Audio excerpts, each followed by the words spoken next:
Hello. I just wanted to share a really quick video on people that might be interested in making little glass bead suckers. What are little glass bead suckers? It's essentially a glass tube, like the one you see here, with a filter inside of it. This one's made out of stainless steel, that you can use to aspirate or just suck up these ceramic beads for bead beading without contaminating your sample with like any DNA, RNA, or any DNases, RNases, etc. So you can actually take these glass tubes and sterilize them with high heat in the oven at like 200 degrees, 250 degrees Celsius, and that will destroy anything that might be there. So this is a reason why I personally wanted to make these, because I'm going to be filling like 140 tubes with the same volume of beads each time. The process is really simple for how to actually use this. All you'll need is a vacuum line like this one here. Just turn on the vacuum. In that vacuum line, you'll just cut a little section that you can cover with your finger to have the vacuum be off or on when it's on there. So I'll just share with you how that works. So you'll insert the bead sucker here. When you hold down this button, now it's sucking through this little hole. And so you could, for example, suck up these 0.5 millimeter beads, place it below. Now you've got the beads on there. And when you want to move it into a different container, you'll just release the vacuum, tap it a couple times, and the beads will come out. And so if you do it that way, you'll actually have a very stable amount of beads in each tube, and it's super quick once you've got it figured out. The process of making the tubes, though, is not so easy. All you'll need is either a Bunsen burner that you can hook up to the lab's gas line. You can go and get yourself a butane or MAP gas torch like the one I've got here. And then you'll want either a kiln, if you have one. Like if you can use 1050 degrees Celsius, it's going to be much easier for you to do the annealing step of the glasswork. I have been just using this toaster oven. So the toaster oven goes up to 250 degrees Celsius, and it's been better than nothing. Essentially what can happen if you don't anneal the glass is it'll crack or stress on you and just break. So I'll show you how to use everything, and now we'll just go through the process of making the actual tube aspirators. So what you'll want to do is start with just a glass tube like you see here. It's a straight borosilicate glass tube. I think I got like 100 almost a meter long tube sections for 20 bucks off of VWR. So I would highly recommend you use them instead of other services. Not like they're sponsored by me, but I was very surprised by how much they sent. If you were to buy this on McMaster-Carr, you might get like one of these for $6.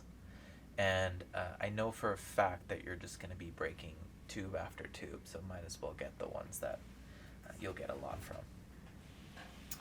And what we're going to do with this is we'll heat up a section and create something called a Maria.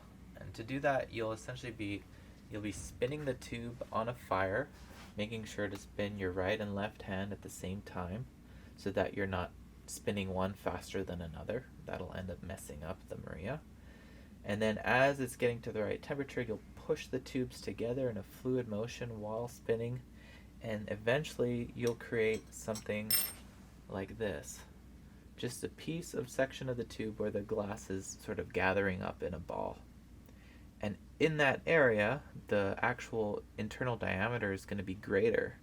So you can shove a piece of stainless steel filter inside of here and then close it up again with heat. And so at the end of the process, you'll have a nice Maria there with a stainless steel filter trapped inside that you can then bake in the oven and use. You'll just want to test them first. So I'm going to show you how to go through the process. Any questions so far? Do you know? No, that looks good. He didn't know he was going to be in the video. So I've got the flame kind of on a high setting. I'll bring it down to a lower one. I'm just going to hold the section of the tube right at the tip of the really hot blue flame, and you'll see the tube actually start to become more orange. And I'm just turning it, and at some point I'll notice that it starts to get a little wiggly, and so I'll remove it out of the flame and just have a section on the bottom. And I'm turning very slowly, very gradually, and just putting a bend and pushing my two hands together. And you can see I didn't do it quite right. It's a little off axis. That's because I'm not really an expert in this.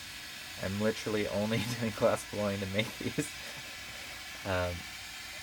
But just hold it over the flame, touch it there, and if you want to get it back going again,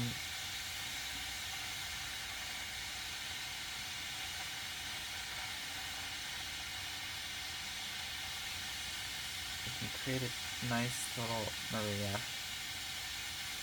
And once you've got a good section like that,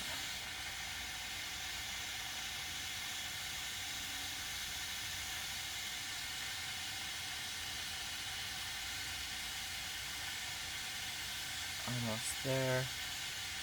That seems about good. You'll just take this out, put it in your toaster oven, and leave it there for a couple hours. If you actually have a furnace that can go to like 1,000 Celsius, then you'll just want to keep it in that furnace for about an hour. And that'll take all of the glass stress away. I'll just do another one so we can see it again, and maybe I'll do a better job this time. So I'm just heating that one section up, just judging based on whether or not it's orange. As it's starting to get a little bendy or loopy, I'm gonna push my two hands together while turning.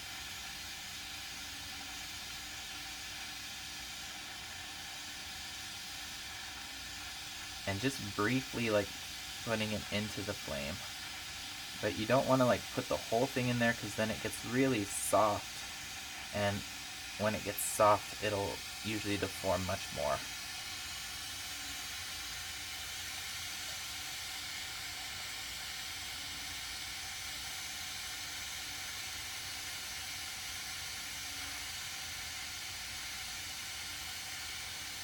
And this is something that you'll just need to practice, or have an actual glass blower make for you.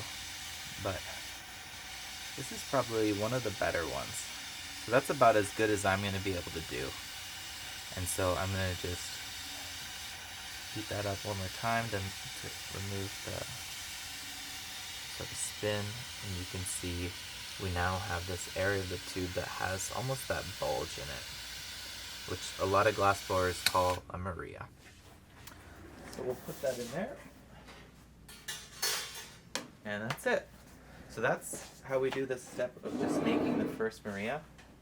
After your glass is annealed for a bit, you can take it out of the hot area and pick some of the ones that are better. This probably isn't that good. Looks a little janky.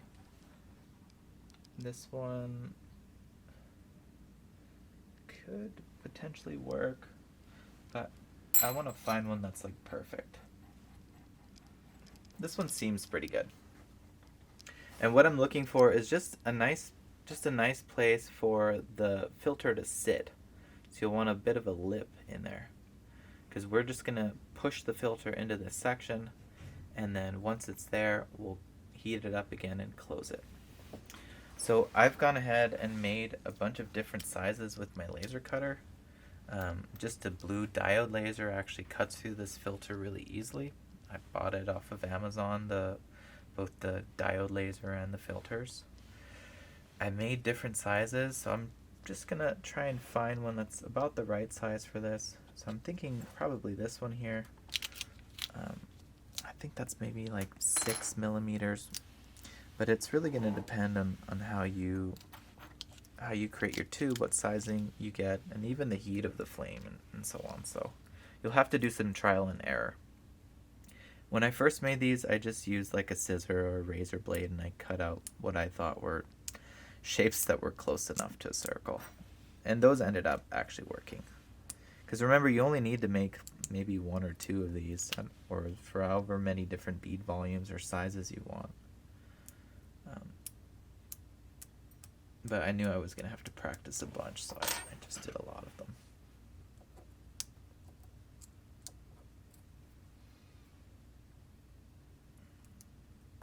Just watch me struggle taking this off of here.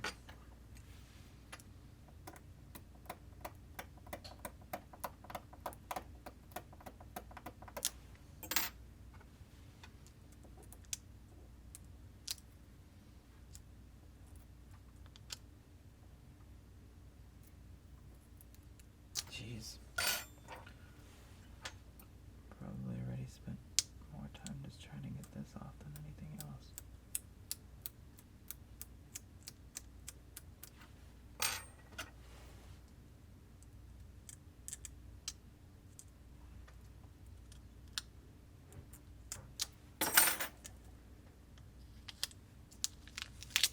Okay, never underestimate the power of fingernails. I'm just gonna roll this out because I've like scrunched it up.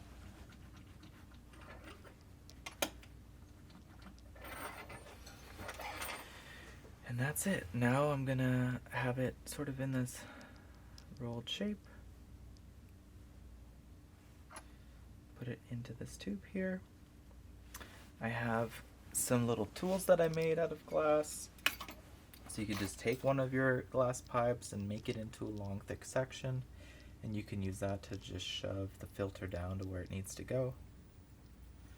I've also cut out some pieces of wood that are about the internal diameter of this pipe, so I can more or less plunge this in there. And all you have to do, and this can take a while, is to push the filter down so that it sits in that Maria that you made. So that's about as good as I'm gonna get it. So you should be able to see inside of this. There's a filter, it's located in the Maria, and now the idea is to take the glass around the Maria and push it down so that it's squeezing onto this filter. And that process is not, it can end in failure. So just be ready for that. Be ready to do it a couple times. So that's why I've made a lot of these. So I'm just going to heat this up. Now, it's possible that the glass will pop, and that's because I'm not able to anneal the glass at the correct temperature. And that generally will happen where there's the stress zone. So on some of the ones that I've worked with, it'll end up creating a crack right at the Maria, but this one actually looks safe and fine. A key thing that I've listened to other YouTubers talk about is just that when you're working with the glass, you just really need to control the heat and where you put the heat. And you can be fast or slow. It's really just based on your control. So I'm just spinning it, keeping it a little bit in the heat, pushing in on the sides very gently. And you can see that the glass is starting to be a little more mobile now. The sides are going to come in soon. I'm going to rock the glass so it's heating a little more of this section, taking it up above. Because essentially you want to create a liquid zone of glass that is going to come down on top of the filter and sandwich it in there, which is easier said than done.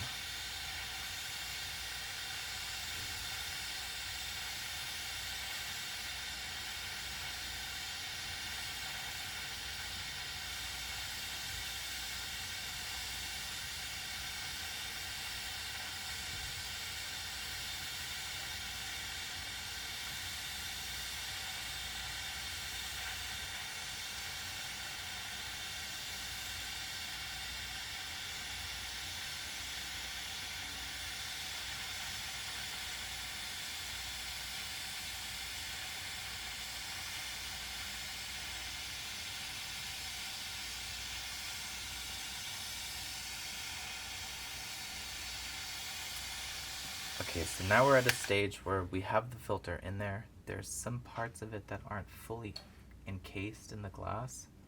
And so what I'm going to do is I'm going to choose one of the sides of this tube to really shrink down so that there's glass more or less covering it and that the internal diameter of the pipe close to the filter is going to be less. And I'm doing that just based on, I guess, a feeling, like a vibe. It's kind of difficult to see where the filter isn't really.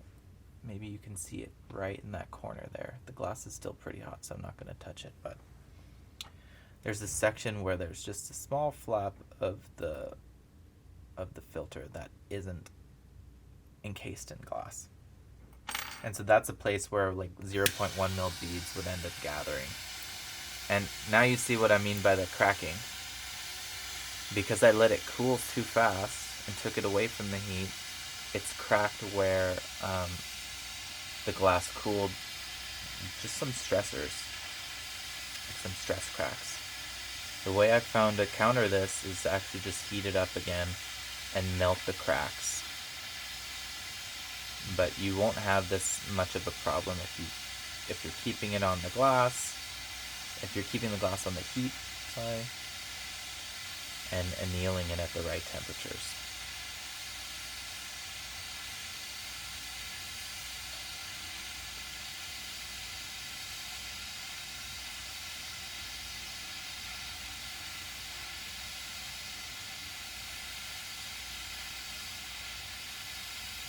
And as you melt the glass again, you'll see that those cracks will disappear.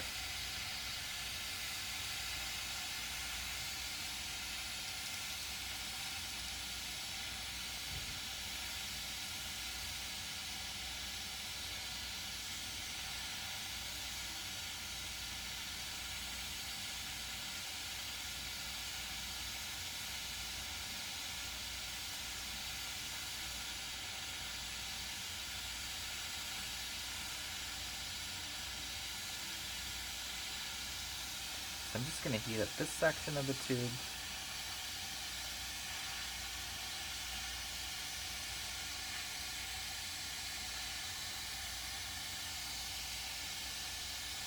I'm going to heat it like this because the heat goes up, so it'll actually end up burning your hand if you hold it from above.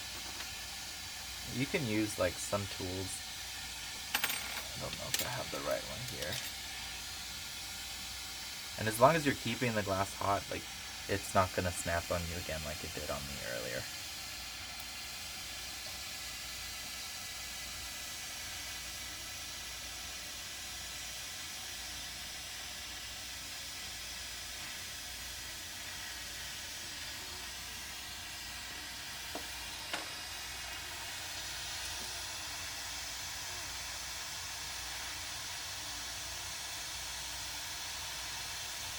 Alright, so that's about it for this one.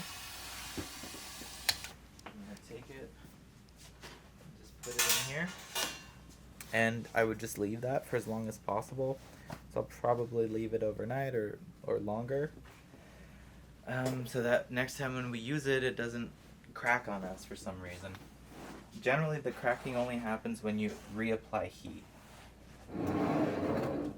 So we've made a Maria, we've put the stainless steel filter on there, we've closed it up.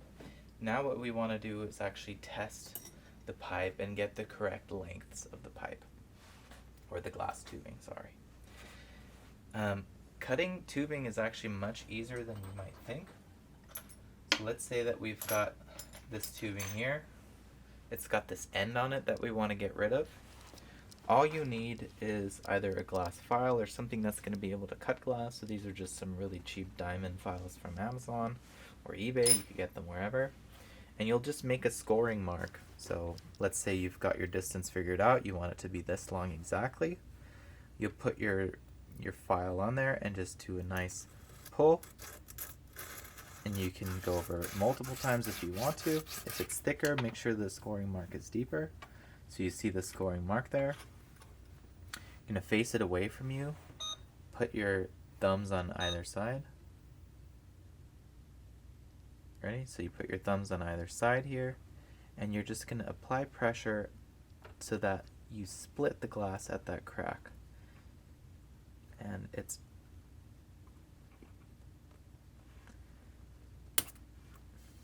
fairly simple. So now you've got a crack there. Depending on how you do it, you'll either get really nice clean cuts, or this one is a little not as good, but it still is going to work just fine. Then if you wanted to clean up those sharp edges, you could take your torch and just bring it so that you see the flame coming on there. It'll warm up, become more smooth, and you'll have the size that you want. And so that's how you would do that. This end is though still really hot, so you'll want to make sure that you put it in a place where the hot end is either facing away from you or you know not to touch it. So this is going to be my method for now. Okay, so the next step is to actually make sure that you're getting the volume of beads that you want. To test that, I'm going to use some of these that I made earlier. And I'm going to go for the edge that is longer. So this is where I want my beads to gather, and this is where I want to be sucking air from. You could take a Sharpie and just mark that yourself if you wanted to. But in this case, I'm just going to say this is fine.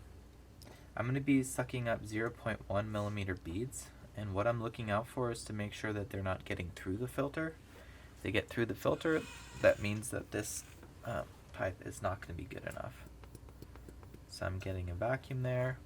That's good. I've got my, why don't I get some beads real quick? Here they are. These are just beads that I've got to test to make sure that it all comes through. So I've got my finger on the hole, sucking up beads. You can see that I'm getting the other beads coming through there. That means that this is actually not a good enough filter for the 0.1 millimeter beads. And this can happen just because there's probably a section of the stainless steel that is not, you can see it all gathering on my finger there, that has not made good contact with the glass. And so the beads will just get sucked through that open space. So I'm just going to go ahead and put these back here. This one is not good for 0.1 mil beads, but I've made so many that I know some of these have to be good. They better be good. This one seems to be pretty good.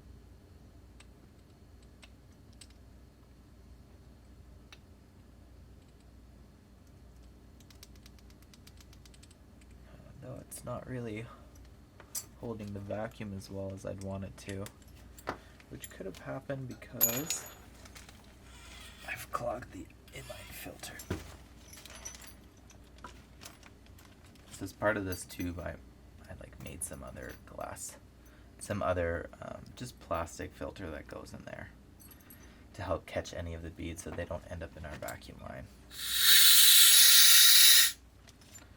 So you can just put it on the air if your lab has air to blow those out. And we'll turn the vacuum back on. And I think this is the one I just tried, right? Wrong? Yeah, must be. So try that again. And now it's actually holding the beads, whereas before it was letting them sink. So that's a good one. And I could put that in my good pile. And just keep going through them until you've figured out which ones are good, which ones are bad. So I'm just going to go ahead and do that now. Try another one. This one's good too. Really nice filter there. The boss is going to be really happy about that. And I am the boss. Oh, not so good.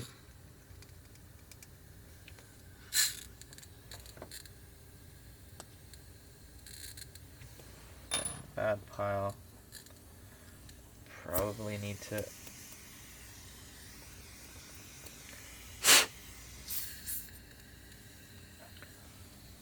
take another one. I made this weird one with my pliers here, just shaping really molten glass. It's a strange shape, but it seems to be good.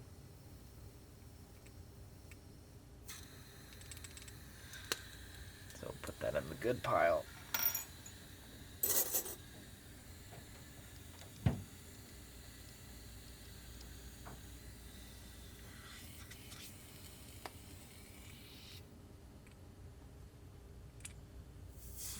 also is very good.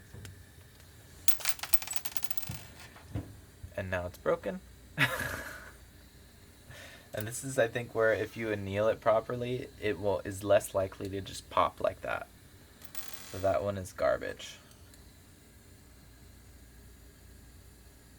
This one I can already see that there's an area where it's not going to make a good connection right in the corner here, so that's bad.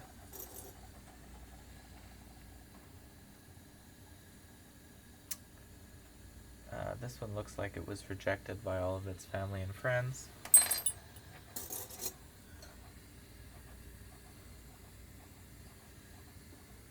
This one's worth a test.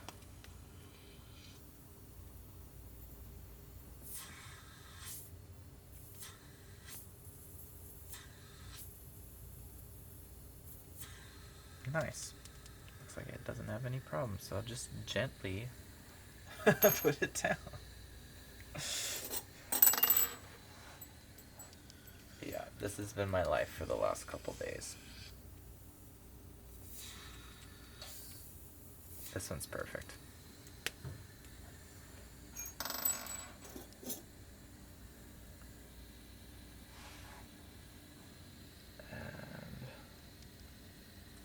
It's also going to be important to sort of figure out which side of the tubes you want to use. As you can see, this one I really shrank down the area here a lot. That means that if there's beads in there, they could get trapped in these spots. So I'm just judging by eye which one's going to be wider. And you'll want the wider one for the beads so that when you tap the tubes, they come out more easily.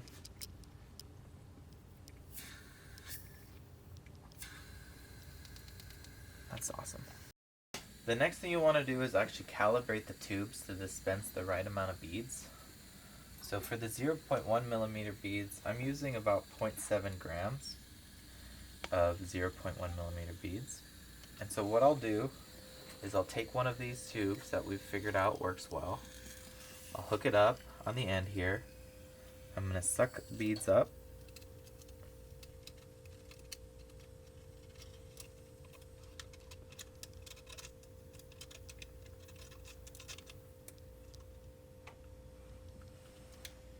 Can release the vacuum, and now I know pretty much how long I need to cut that tube so that we get the correct length. So I'll make a mark where the sand is, and you might even want to go a little bit below that depending on how you want to calibrate it. I'm just going to go right on the mark this time.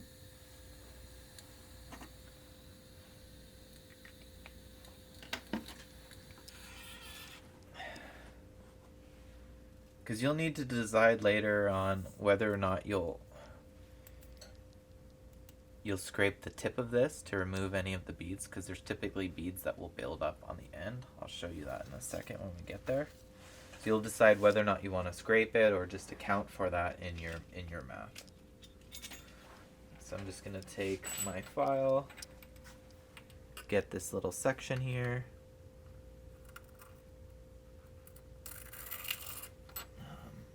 Try and get as good of a score as I can.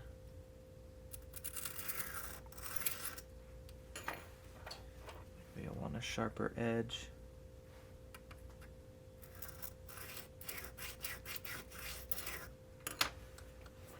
You can wet the end. And be very careful with this section. I found that if I'm putting stress on this, it'll actually pop there instead of where I want it to pop. So, there we go. We've popped it, separated at that area. And now you can test it again, make sure it's the right volume.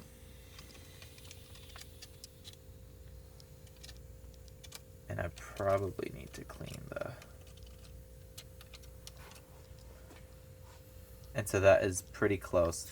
Seems like my filter's a little clogged, so let me clear it out. See if that helps. So I'm just switching it to the air.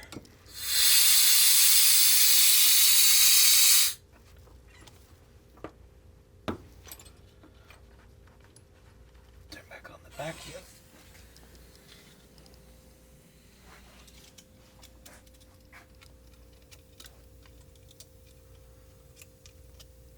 And that's pretty good.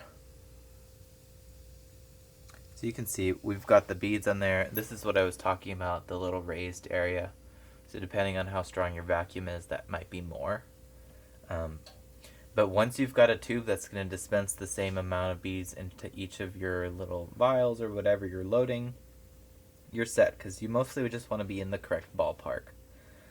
Most people don't even record how many beads they use. But now if you need to load a bunch of tubes, you'll just take one of your tubes up. Say you're loading one of these kind of bead beating tubes. You put the tip in there, you release the vacuum, tap it a couple times, and you've got your beads loaded in this tube here.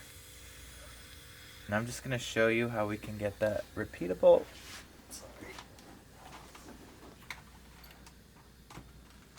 A couple more tubes and how quick this can go once you've got everything set up the right way.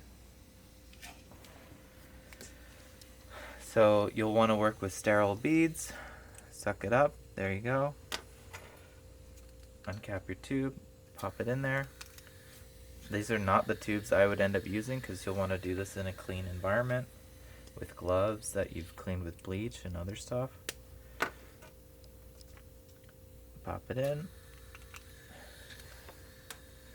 And you can see that when you compare these beads side by side, the volume is going to be much, much closer than you would get scooping it. And you see I just loaded those 3 tubes pretty quickly. So when you've got this set up, you could easily load 140 tubes in a couple, I don't know, at least an hour. And that's it. I've just distilled a lot of information in a quick video. We're not going to edit this very much, so just enjoy it as it is. Hope it's useful. And if you've found any ways for improving the method or making it better, please let us know in the comments down below. Like and subscribe if you want more random lab content. There's not going to be much though because I'm finishing my PhD.